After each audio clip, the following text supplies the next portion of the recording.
கர்நாடகாவில் நடைபெறும் போராட்டங்களால் இதுவரை ஏறத்தாழ 25,000 கோடி ரூபாய் இழப்பு ஏற்பட்டிருப்பதாக அசோசெம் எனப்படும் இந்திய வர்த்தக கூட்டமைப்பு தெரிவித்துள்ளது. தகவல் தொழில்நுட்ப தலைநகரம் என்ற பெருமையை பெற்ற பெங்களூரு மீது கரை படிந்திருப்பதாகவும் அந்த அமைப்பு கவலை தெரிவித்துள்ளது. காவிரியில் நீர் திறந்து விடுவதற்கு எதிர்ப்பு தெரிவித்து கர்நாடகாவில் நீடிக்கும் போராட்டத்தால் வணிக நிறுவனங்கள், மென்பொருள் நிறுவனங்கள் மூடப்பட்டிருக்கின்றன.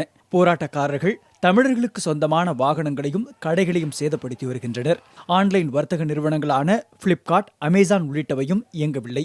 இது தொடர்பாக அறிக்கை வெளியிட்டுள்ள அசோம்சன் எனப்படும் இந்திய வர்த்தக கூட்டமைப்பு, காவிரி விவகாரத்தில் நீடிக்கும் வன்முறையால் நாட்டின் தகவல் தொழில்நுட்ப நகரம் என்ற பெங்களூருவின் பெருமைக்கு பங்கம் ஏற்பட்டிருப்பதாக தெரிவித்துள்ளது.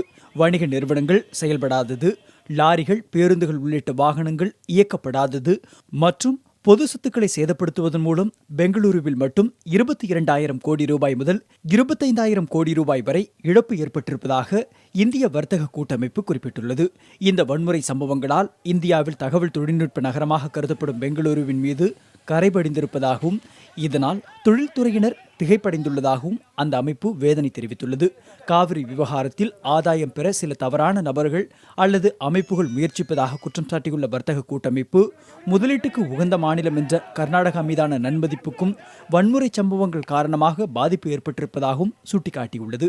காவிரி பிரச்சனையில் கர்நாடகா மற்றும் தமிழகத்தில் அமைதி நிலவ வேண்டும் என விருப்பம் தெரிவித்துள்ள இந்திய வர்த்தக கூட்டமைப்பு, இயல்பு நிலை திரும்புவதை மத்திய அரசு உறுதி செய்ய வேண்டும் என்று கேட்டுக்கொண்டுள்ளது.